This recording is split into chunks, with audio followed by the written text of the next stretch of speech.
I stared at my phone screen, certain the banking app was malfunctioning. $23,000. Gone. Completely wiped out from my business account that just Friday had contained everything I needed for Monday's payroll and our overdue equipment loan payment. My hands shook as I refreshed the app again, praying for a different result. The weekend had been perfect. Sarah's family reunion at our house, everyone laughing and celebrating, thanking me for finally being able to host after years of struggle. But now, standing in my kitchen Monday morning, I realized the horrible truth. Someone had robbed me blind while I slept under my own roof. 3 days earlier, our house had buzzed with excitement as Sarah's family arrived for their annual reunion. After 5 grueling years of building my construction company, reliable foundations, from nothing, I finally had something to show for it. The new house, the stable income, the respect I'd earned in our small Texas community. I was proud to host this gathering for the first time. Sarah's parents drove in from Houston. Her brother Marcus and his wife Linda brought their 2 teenagers from Dallas, and her sister Janet came with her 3 kids from Austin. 22 people total, filling every corner of our 4-bedroom home with laughter and stories. I fired up the grill Saturday afternoon, watching Marcus toss a football with his son Brad, while Sarah and her sisters prepared sides in the kitchen. Everything seemed perfect. Marcus even complimented my business success, asking detailed questions about my construction contracts and how I managed cash flow. I felt foolish now, remembering how I'd proudly explained my system of keeping operating funds easily accessible for quick equipment purchases and emergency payroll needs. The weekend flew by in a blur of barbecue smoke, birthday cake for Sarah's niece Emma, and late-night card games. Sunday evening, as everyone packed their cars and exchanged hugs goodbye, I felt a deep satisfaction. I'd provided something special for my wife's family, proving I belonged among them after years of feeling like the outsider who couldn't quite measure up. But Monday morning shattered that illusion completely. I'd checked my business account routinely before heading to the bank to withdraw payroll for my 8 employees. Instead of the expected $23,000, the balance showed 0, not even 50 cents remaining. My stomach dropped as I frantically called First National Bank, certain their system had glitched. The customer service representative's voice remained professionally neutral as she confirmed multiple large cash withdrawals throughout the weekend. 3 separate transactions of $7,000 each, plus 1 final withdrawal of $2,000 Sunday evening, all made using my business debit card with the correct PIN. Impossible. My business card never left the safe in my home office, secured behind a combination lock only Sarah and I knew. I'd installed that safe specifically to protect important documents and the cash reserves that kept my company running smoothly. Racing to my office, I found the safe hanging open, empty except for scattered papers. My business debit card was gone. Someone had not only known the combination, but had taken the time to carefully photograph or copy every piece of financial information inside. When Sarah returned from dropping Emma at school, I confronted her with shaking hands and a voice tight with panic. Her face crumpled immediately, tears streaming down her cheeks as she collapsed into our kitchen chair. "Edward, I'm so sorry," she whispered.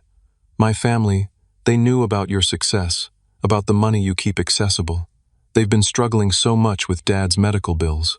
Before I could process her words fully, Marcus's pickup truck pulled into our driveway. He strolled through our front door without knocking, his wife Linda behind him, both wearing expressions of casual indifference that made my blood boil.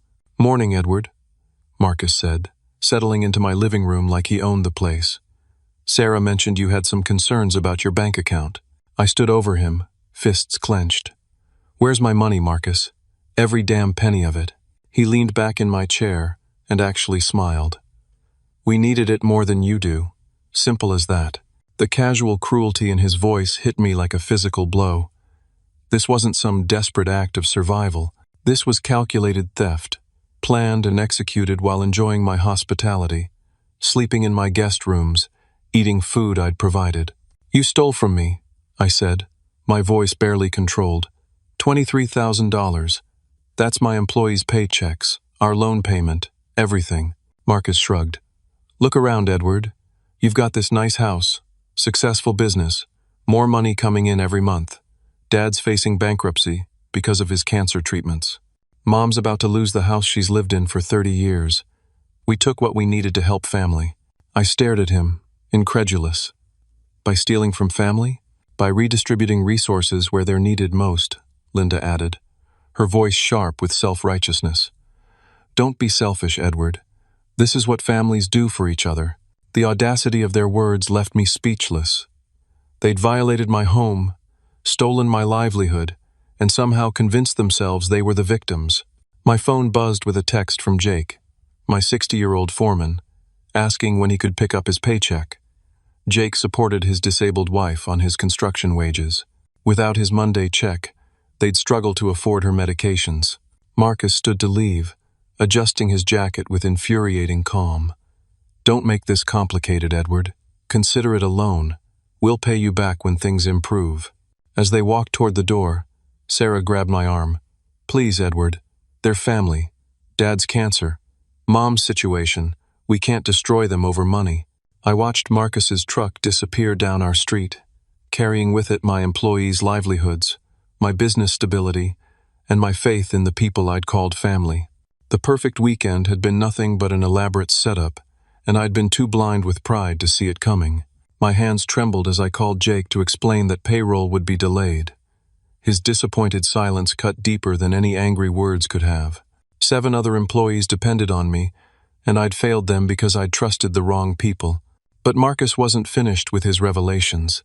He returned Tuesday morning with a smugness that made my skin crawl, carrying a manila folder like he was conducting legitimate business. Edward, we need to clear up this misunderstanding, he said, settling again into my living room with Linda beside him. Sarah, come here. Your husband needs to understand the situation. Sarah emerged from the kitchen, her eyes red from crying. I'd barely slept, and she'd spent the night alternating between defending her family and apologizing to me. The foundation of our marriage felt as shaky as everything else in my life. Marcus opened his folder with theatrical precision. Sarah provided us with your safe combination 3 months ago. She was worried about you keeping so much cash around the house, wanted family to know how to access important documents in case of emergency. I turned to stare at my wife, the betrayal hitting fresh and raw. You gave them my combination? Edward. They asked about emergency contacts, about where you kept important papers. I never thought. You never thought they'd steal from us, I finished. But they did. And you helped them do it. Marcus interrupted with a chuckle. Now, that's where you're wrong, brother. This wasn't theft. This was a loan between family members. He produced a sheet of paper bearing my forged signature. The document, dated Saturday evening during the reunion, outlined a $23,000 loan to Sarah's parents for medical expenses, with flexible repayment terms. I never signed this, I said, studying the surprisingly accurate forgery. You were pretty tired Saturday night after all that drinking, Linda added. Don't you remember agreeing to help Dad with his bills? The pieces clicked together with sickening clarity. Saturday evening, I'd felt unusually drowsy after dinner, despite having only 2 beers. I'd attributed it to exhaustion from hosting, but now I realized they'd drugged me. While I was unconscious, they'd used my limp hand to forge this document, creating legal cover for their theft. You drugged me, I said. The words coming out flat and certain. Marcus's smile widened. That's a serious accusation, Edward. Very serious. The kind of thing that could damage your reputation in this town if you started spreading stories about your wife's family. The threat hung in the air like smoke. In our small Texas community, reputation meant everything. Marcus and Linda owned the hardware store where I purchased materials for every job. One phone call from them could poison my relationships with suppliers throughout the county. Here's how this works, Marcus continued. You're going to accept this loan documentation. You're going to keep quiet about your wild theories. And you're going to be grateful that Sarah has a family willing to help in times of crisis. I felt trapped in quicksand, sinking deeper with every movement. Sarah's tears had become a constant background sound, but she wasn't defending me. She wasn't standing up to her brother's threats. She was caught between her criminal family and her victimized husband, paralyzed by the impossible choice. My employees need their paychecks, I said quietly. Jake's wife needs her medication money. Tommy's got a baby coming next month. These are good people who count on me. And they can keep counting on you, Marcus replied. Just make it work, Edward. Take a loan against your house, tap a credit line, figure it out. That's what successful businessmen do. Linda leaned forward, her voice taking on a false sweetness. Edward, we researched your financial situation thoroughly. Your business grosses over $300,000 a year. You can absorb this temporary setback much easier than Dad can absorb bankruptcy. The calculated nature of their crime became clear. This wasn't desperation or family crisis. This was a targeted robbery, planned for months, executed with precision and malice. They'd studied my finances, identified my vulnerabilities, and struck at the perfect moment. Marcus stood to leave, straightening his jacket. Oh, and Edward? If you're thinking about involving police, remember that document you signed. Hard to claim theft when you've got a signed loan agreement. Plus, Linda works at Lone Star Bank. She's very familiar with fraud investigations and what evidence actually holds up in court. After they left, I sat alone in my violated living room, staring at the forged document. Sarah had retreated to our bedroom, unable to face me. The walls of my own home felt like they were closing in, trapping me with the choice between my integrity and my survival. My phone rang. Jake again, asking about payroll.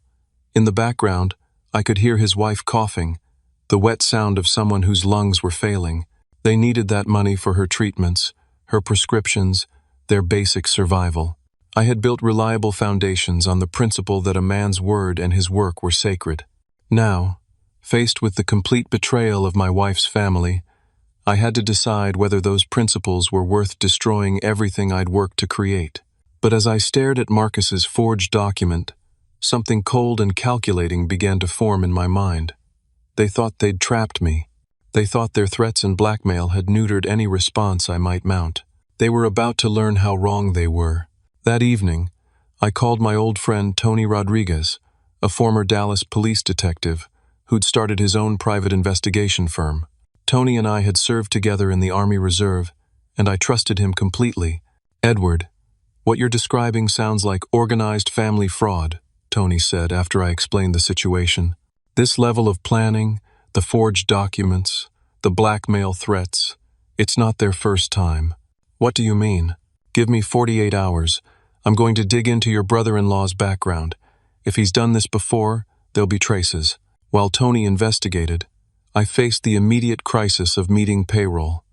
I took a cash advance against my personal credit cards, borrowed against my truck, and scraped together enough to pay my employees.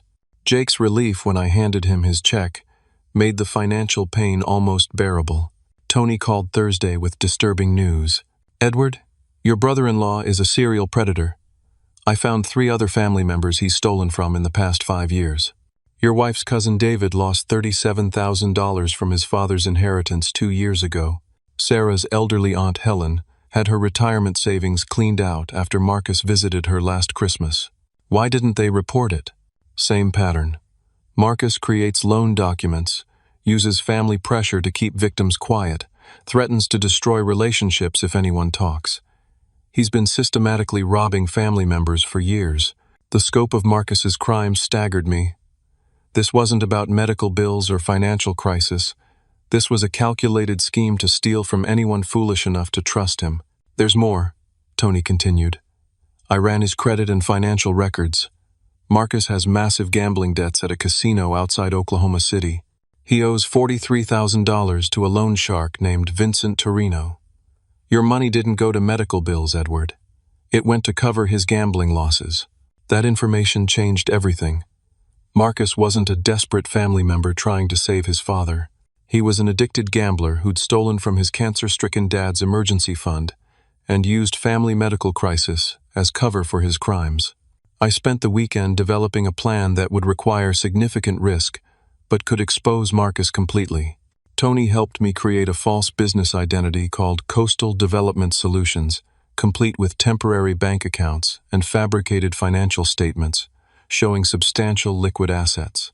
Monday morning, I began stage 1 of my trap. While Sarah was at work, I had expensive construction equipment delivered to my house, making sure neighbors would notice. I arranged for several large, fake business calls, speaking loudly about million-dollar municipal contracts and discussing my need for investment advice. Sarah noticed the changes immediately. "Edward, what's this equipment doing here? And who were you talking to about all that money?" "Just some new opportunities opening up," I said casually. "The municipal contract situation is looking very promising. I might have more liquid capital than I know what to deal with." Sarah's family had trained her to gather financial intelligence, and she dutifully reported our conversations back to them. Within days, Marcus called requesting a meeting to discuss investment opportunities that might benefit both of us. We met at Ruby's Diner on Thursday afternoon. Marcus arrived with detailed papers about cryptocurrency investments and offshore account opportunities, his eyes bright with greed as he outlined how I could maximize returns on my surplus capital. "Edward, I know we had that misunderstanding last week," he said, stirring sugar into his coffee, "but family should help family succeed. I've got connections that could turn your extra 100,000 into serious wealth." I let him talk, secretly recording every word on my phone. Marcus laid out increasingly elaborate investment schemes, each one designed to give him access to more of my fictional money. He was so focused on his next score that he didn't notice my questions were leading him to admit details about his gambling debts and previous thefts from family members. "The thing is, Marcus," I said, leaning across the diner table, "I'm a careful man. Before I invest with anyone, I like to know everything about their financial situation. I've heard rumors about some gambling problems." His face darkened. "Who told you that?" "Small town, Marcus. People talk. I heard you owe some dangerous people significant money." Marcus glanced around the nearly empty diner, then leaned forward. "Look, Edward, I had some bad luck in Oklahoma City, but that's why I need this investment partnership. Vincent Torino doesn't accept excuses. He wants his money by next Friday, or things get very unpleasant for my family." "How much do you owe him?" $43,000. "But with your investment, I can turn that into enough to pay Vincent and still come out ahead." I nodded sympathetically, knowing I had him exactly where I wanted him. "Marcus, I think we can work something out, but I need to verify some details first. Give me until tomorrow evening, and we'll finalize everything at my house." As Marcus left the diner, practically rubbing his hands together with anticipation, I called Tony with our next steps. Phase 2 of my plan was about to begin, and Marcus had no idea he was walking into a trap 5 months in the making. But first, I had a phone call to make to Vincent Torino. It was time to let Marcus's creditor know exactly where his debtor had been spending his evenings. I placed the call to Vincent Torino from a payphone outside the county courthouse, using information Tony had provided. Vincent's voice carried the flat menace of a man accustomed to collecting debts through intimidation. "Vincent, you don't know me, but I have information about Marcus Thompson. He owes you money, correct?" A long pause. "Who is this?" "Someone who knows where Marcus has been getting his money. He robbed his family this past weekend, took $23,000 from his brother-in-law's business account. He's been bragging about how easy it was. Is that right?" Vincent's interest was clearly piqued. "He's planning another score tomorrow night. Big money this time.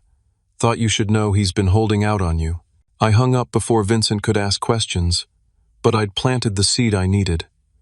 Marcus's life was about to become very complicated. Friday evening, Marcus arrived at my house with Linda and their son Brad.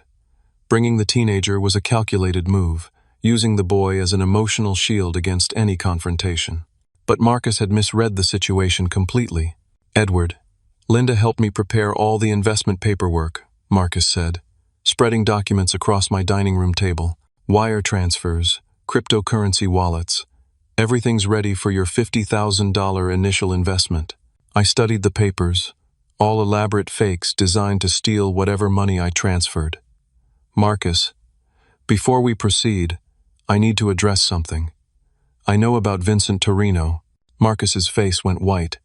Linda grabbed his arm, her composure cracking. "I know about your gambling debts," I continued. "I know you stole my money to pay Vincent, not to help your father's medical bills. I know you've been robbing family members for years." Marcus shot to his feet, panic replacing his earlier confidence. "Edward, you don't understand the situation. Vincent's people are dangerous. They've threatened Brad, threatened Linda. I had no choice. You had a choice not to gamble away your family's security. You had a choice not to steal from people who trusted you.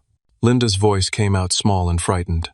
Edward, please, if Vincent doesn't get his money, he'll hurt our children. That's when I revealed my hand. From my kitchen cabinet, I pulled out a manila folder containing copies of everything Tony had discovered. Bank records showing Marcus's gambling transactions, statements from his previous victims, documentation of his systematic theft from family members. I've been investigating you for 2 weeks, Marcus. I know about David's inheritance money, about Aunt Helen's retirement savings, about every person you've robbed, and I've recorded every conversation we've had about your investment schemes. Marcus stared at the evidence, his schemes unraveling before his eyes. What do you want, Edward? I want you to confess to everyone you've stolen from. I want full restitution made to every victim, and I want you to turn yourself in to police. I can't do that. Vincent will kill me if I don't pay him by tomorrow. That's your problem, Marcus. You created this situation. You gambled away money that didn't belong to you, you stole from your own family, and now you're facing the consequences. Marcus's desperation turned to rage. You self-righteous bastard. You think your money makes you better than us? You think you can destroy my family over some temporary loan? $23,000 isn't a loan when it's stolen, Marcus. It's grand theft. And it's not temporary when you gambled it away at a casino. Linda began crying, the weight of her husband's crimes finally breaking through her denial. Marcus, tell him the truth. Tell him about the other accounts. Shut up, Linda. What other accounts? I demanded. Through her tears, Linda revealed that Marcus had been hiding money in accounts under his children's names, skimming cash from their hardware store, even stealing from his church's building fund. The scope of his theft was staggering. That's when we heard the vehicles pulling into my driveway. Car doors slamming, heavy footsteps on my front porch. Marcus's face went gray with terror. Vincent, he whispered. The loud bang that shook my house was Vincent Torino kicking open my front door. 2 large men flanked him as he entered my living room, surveying the scene with cold calculation. Well, well, Vincent said, his voice carrying a slight accent that made every word sound dangerous. Marcus Thompson, you've been avoiding my calls. Marcus seemed to shrink into himself, his earlier bravado completely gone. Vincent, I can explain everything. I'm sure you can. In fact, someone already explained quite a bit to me. Something about family money, about bigger scores coming up. Vincent's eyes moved to me. You must be the brother-in-law. I stood slowly, keeping my hands visible. I'm Edward. This is my house. Vincent nodded approvingly. Smart man, calling me about Marcus's activities. Saved me considerable time tracking him down. Vincent, please, Marcus begged. I've got the money. Edward's investing with me. I'll have everything by Monday. Vincent laughed, a sound like glass breaking. Marcus, you've told me that story 12 different ways over 6 months. But this gentleman here, he told me something interesting. He told me you already stole money from him this week. Money you should have used to pay me. The confrontation was escalating beyond my control. Vincent's men positioned themselves between Marcus's family and the door, making it clear nobody was leaving until Vincent got satisfaction. Here's what's going to happen, Vincent continued. Marcus owes me $43,000, plus interest and penalties. We're now at $60,000. I'm a reasonable businessman, so I'm willing to accept alternative arrangements. What kind of arrangements? I asked, knowing I was walking into dangerous territory. Marcus has been lying about his assets. But you, Edward, you seem like an honest man. Maybe we can work out something that protects innocent people while ensuring I get paid. Vincent's proposal was about to change everything. But before he could continue, I heard more vehicles in my driveway. Through my front window, I saw government plates and knew the final phase of my plan was about to unfold. Marcus was about to learn that stealing from family had consequences far beyond Vincent Torino's threats. The front door opened again, but this time it was FBI agent Rachel Martinez entering with her badge clearly displayed. She'd been positioned in my kitchen for the past hour, recording everything through surveillance equipment I'd helped federal investigators install. Federal agents. Nobody move. Vincent's men immediately raised their hands, recognizing law enforcement authority. Vincent himself remained calm, his experience with legal troubles evident in his measured response. "Agent Martinez," I said, "I believe you've heard everything you need." Marcus stared at me in shock. "Edward, what's happening?" Agent Martinez stepped forward, her voice professional and clear. "Marcus Thompson, you're under arrest for wire fraud, money laundering, and operating a racketeering enterprise. You have the right to remain silent." "Federal agents?" Linda whispered. "Edward, how long have they been here?" 3 weeks, I replied. "Since I contacted the FBI about Marcus's interstate fraud activities. Turns out, stealing from family members across state lines makes it a federal crime." Agent Martinez continued reading Miranda rights, while her backup team secured Vincent and his associates. "Mr. Torino, you're also under arrest in connection with an ongoing investigation into illegal gambling operations." Vincent actually smiled as the handcuffs went on. "Can't say I'm surprised. Been expecting this visit for months." Marcus's legs gave out, and he sank into my dining room chair. "Edward, please. I've got kids. I've got a family. So do your victims," I replied. "David had a daughter who needed medical treatment. Aunt Helen had grandchildren she wanted to help through college. You stole their futures, Marcus." Agent Martinez explained that my cooperation with federal authorities had been ongoing since I'd first discovered the pattern of Marcus's thefts. The interstate nature of his crimes, combined with the gambling money laundering, had triggered federal jurisdiction. "The good news," Agent Martinez continued, "is that asset forfeiture laws will ensure full restitution for all victims. Marcus's hidden accounts, the hardware store assets, everything will be seized to compensate the people he stole from." Linda finally found her voice. "Agent Martinez, my children don't know anything about this. Can they be protected?" "Mrs. Thompson, your cooperation in revealing your husband's hidden assets will be taken into consideration. Your children's welfare is a priority." Through my front window, I watched Sarah's car pull into the driveway. She entered to find federal agents, handcuffs, and her brother sitting in custody. Her face cycled through confusion, shock, and finally understanding. "Edward, you did this," she said quietly. "I did what was necessary to protect innocent people and ensure justice was served." Agent Martinez addressed Sarah directly. "Mrs. Thompson, you provided your brother with access to your husband's financial information. We need to determine your level of involvement in his criminal activities." Sarah looked at me with tears in her eyes. "Edward, I never meant for any of this to happen. I thought they just needed help." "Sarah, you have a choice," I said. "You can testify honestly about what you knew and when you knew it, or you can face charges as an accomplice. But I won't lie to protect criminals anymore, even if they're your family." Marcus's son, Brad, stepped forward, his young face showing courage beyond his years. "Agent Martinez, my dad has been doing bad things for a long time. I want to tell you everything I've seen." The boy's willingness to tell the truth about his father's behavior was heartbreaking and inspiring. Linda made her decision in that moment, choosing to protect her children by cooperating fully with investigators. Over the following hours, the full scope of Marcus's crimes emerged. He'd been stealing from family members, customers, his church, and various business partners for over a decade. The federal investigation revealed a pattern of fraud across 4 states, affecting dozens of victims. My $23,000 was just the latest in a long string of thefts that Marcus had disguised as family emergencies, investment opportunities, or temporary loans. He'd built an entire lifestyle on other people's money while presenting himself as a successful small business owner. Agent Martinez explained that federal prosecutors would seek significant prison time given the pattern of victims and the amounts involved.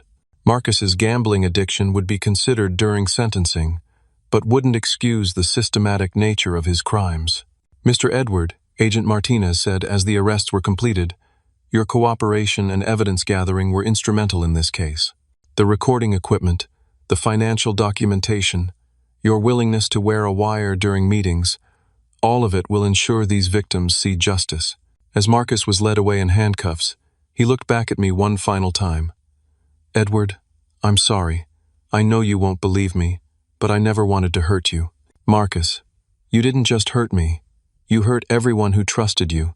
Your parents, your wife, your children, every person whose money you stole. The tragedy isn't that you got caught. The tragedy is that you chose this path in the first place. The house felt strangely quiet after the federal agents and their prisoners departed.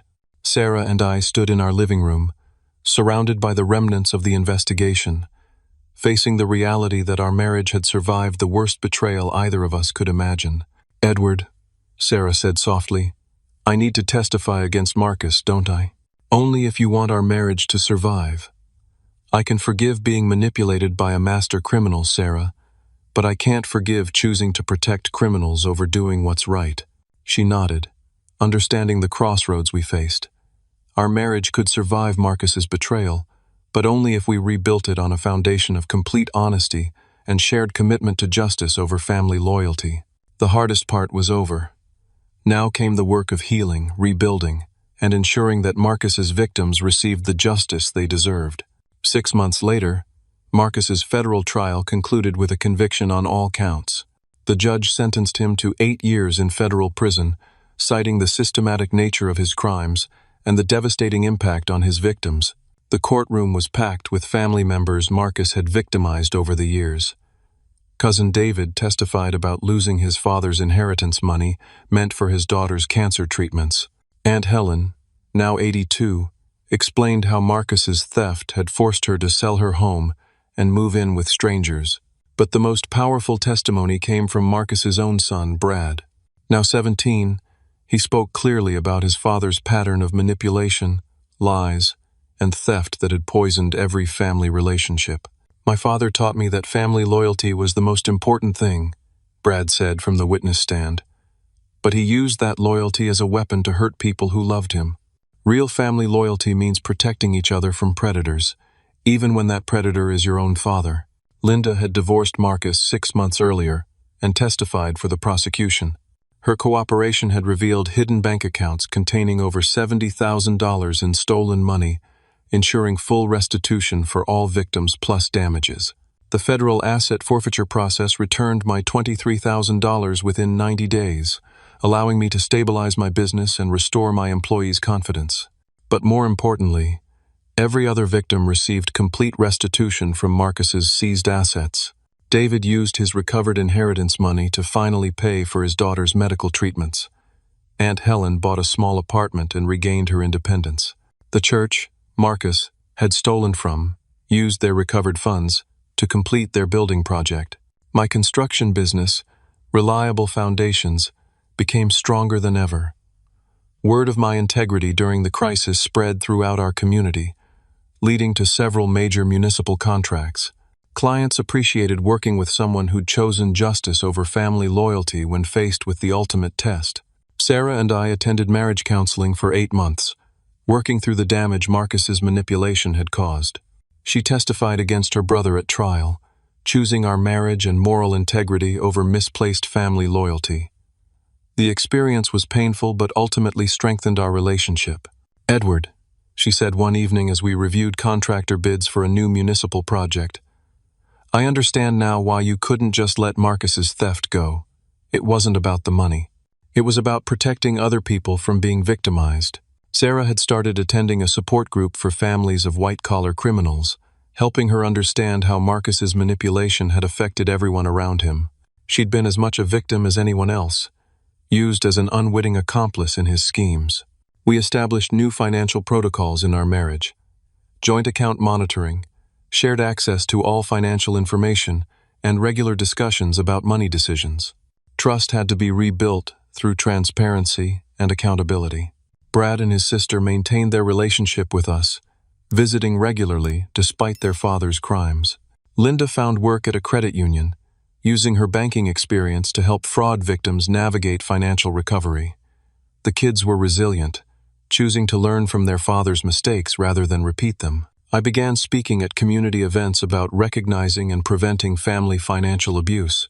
Law enforcement agencies invited me to share my experience with other fraud victims, helping them understand that seeking justice wasn't betrayal but protection. The hardest thing about family financial abuse, I told audiences, is that victims feel guilty for seeking justice. We're taught that family loyalty means protecting each other, even from consequences.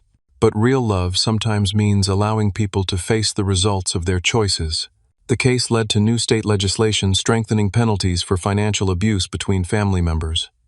Marcus's systematic theft had highlighted gaps in existing laws that prosecutors could now address. Jake, my 60-year-old foreman, became more than an employee during this period. His unwavering support during the crisis, his understanding when payroll was delayed, and his loyalty when other contractors tried to poach my workers, earned my deep respect and friendship. "Edward," Jake said as we completed a major school renovation project, "what you did took real courage. A lot of men would have just absorbed that loss and moved on. But you fought for what was right, even when it cost you." My relationship with Sarah's parents required careful rebuilding.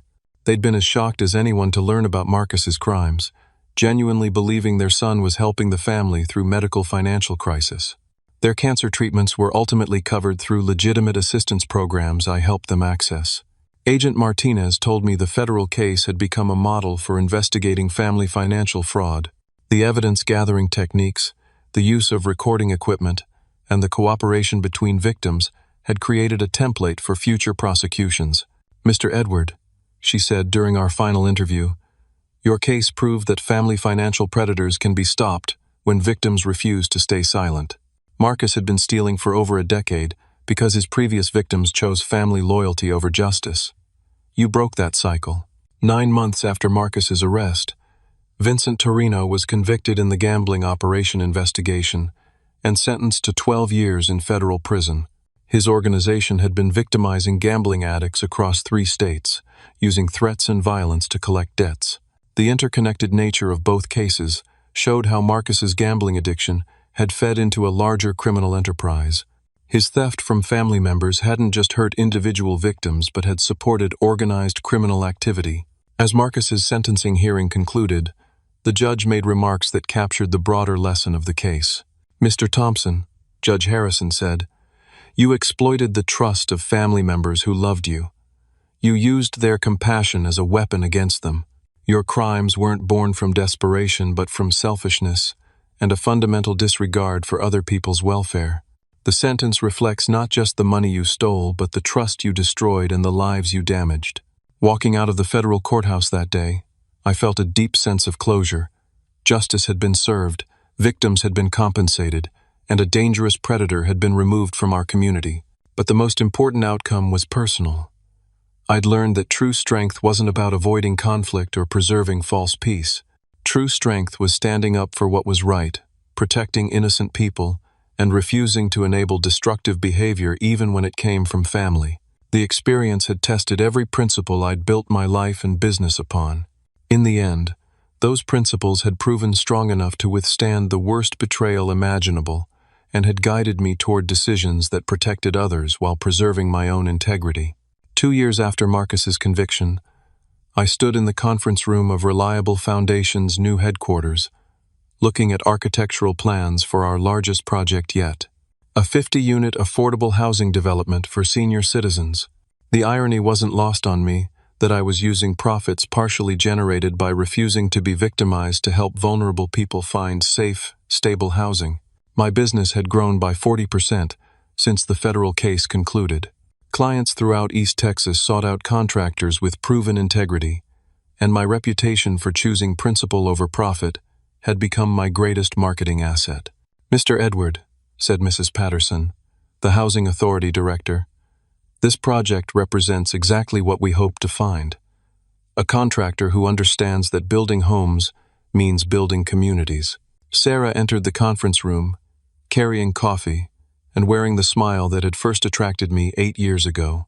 Our marriage had not only survived Marcus's betrayal, but had grown stronger through the process of rebuilding trust and establishing genuine transparency. "How's the presentation going?" she asked, settling beside me as we reviewed construction timelines.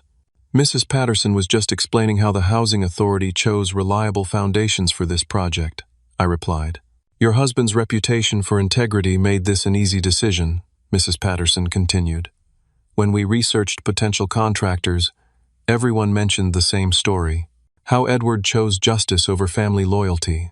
How he protected his employees and other victims even when it cost him personally. After Mrs. Patterson left, Sarah and I drove to our weekly dinner with Brad, now 19 and studying business ethics at Texas A&M. Marcus's son had transformed his father's criminal legacy into motivation for living with absolute honesty. "Uncle Edward," Brad said over barbecue at our favorite restaurant, "my ethics professor asked me to speak to her class about white-collar crime's impact on families. Would you help me prepare?" "Of course. What angle do you want to focus on? How victims can protect themselves and others. How choosing temporary peace over permanent justice just enables more crime." Brad had grown into a remarkable young man, using his father's failures as lessons in how not to live.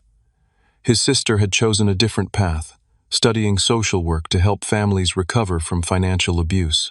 Linda had rebuilt her life completely, finding love with a man who appreciated her honesty about her past and her commitment to helping fraud victims. She'd become a passionate advocate for financial literacy education, speaking at banks and community centers about recognizing manipulation tactics. The most unexpected development had been my growing friendship with some of Marcus's other victims. David and I now work together on construction projects, combining his electrical expertise with my general contracting skills. Our shared experience had created a bond stronger than blood relationship. Aunt Helen, now 84, had become like a grandmother to Sarah and me. Every Sunday, we picked her up for dinner and conversation. Her wisdom about forgiveness and justice had helped guide my own healing process. "Edward," she said during one of our weekly dinners, "you gave me back more than my money. You gave me back my faith in justice. For 2 years I thought I was foolish for trusting Marcus. You showed me that the foolishness wasn't in trusting but in staying silent after being betrayed."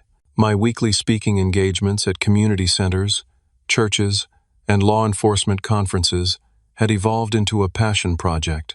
I'd helped dozens of families recognize financial abuse and take appropriate action. Many had avoided losing their life savings because they'd heard my story and recognized similar patterns in their own situations. The Victim Assistance Fund I'd established had grown to over $200,000, funded by donations from grateful families who'd recovered stolen money after following my advice. The fund provided immediate assistance for basic needs while victims pursued legal remedies. "The key thing to remember," I told audiences, "is that financial predators count on family loyalty to protect them from consequences. They use love as a weapon. Real love sometimes means allowing people to face the results of their choices." Agent Martinez had been promoted to head the FBI's white-collar crime unit for North Texas, partly based on the success of Marcus's prosecution. She occasionally called for advice on family financial abuse cases, using my experience to help train other investigators. "Edward," she said during a recent consultation, "your case changed how we approach family financial crime. Victims don't have to choose between family loyalty and justice. They can protect both innocent family members and future victims by refusing to enable criminal behavior." Jake had become my business partner, buying a 20% stake in reliable foundations with money he'd saved over 30 years of construction work. His experience and my administrative skills created a partnership that benefited everyone involved. "You know what I learned from all this?" Jake said as we reviewed payroll for our 32 employees.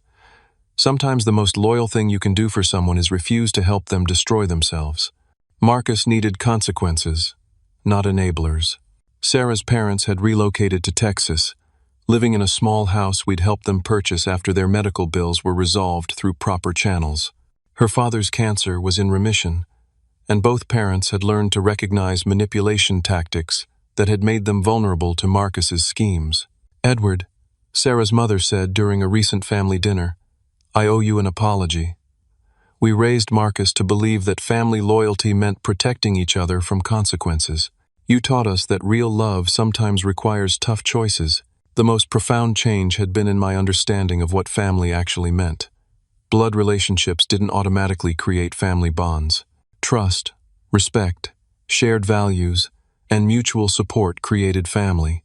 Marcus had forfeited his place in our family through his choices, while people like Jake, Tony and Agent Martinez had earned places through their actions. 3 years after the federal trial, Marcus wrote me a letter from prison. He'd completed addiction counseling, earned his GED, and was working in the prison library. His letter expressed genuine remorse and acceptance of responsibility for his crimes. "I understand now that I used family loyalty as a weapon," he wrote. "I exploited people's love for me to steal their security and peace of mind. You were right to stop me, Edward. I needed consequences to learn that my actions had victims. I hope someday to earn forgiveness, but I understand if that's not possible." Sarah and I discussed whether to respond to Marcus's letter. After much consideration, we decided that forgiveness was possible, but restored relationship would require years of demonstrated change and genuine restitution beyond court-ordered payments. "Forgiveness doesn't mean pretending his crimes didn't happen," Sarah said. "It means choosing not to let his destructive choices continue poisoning our lives." Brad graduated summa cum laude with his business degree and joined Reliable Foundations as a project manager, specializing in affordable housing development. His father's crimes had motivated him to use business skills for community benefit rather than personal enrichment. "Uncle Edward," Brad said during his first week of work, "I want to spend my career building things that help people rather than tearing down what others have built. Dad showed me what not to do.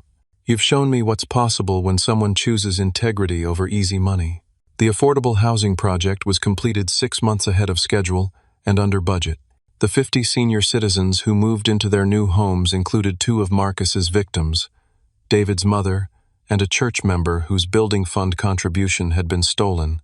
At the dedication ceremony, Mrs. Patterson presented Reliable Foundations with a Community Service Award, recognizing our commitment to ethical business practices and community development.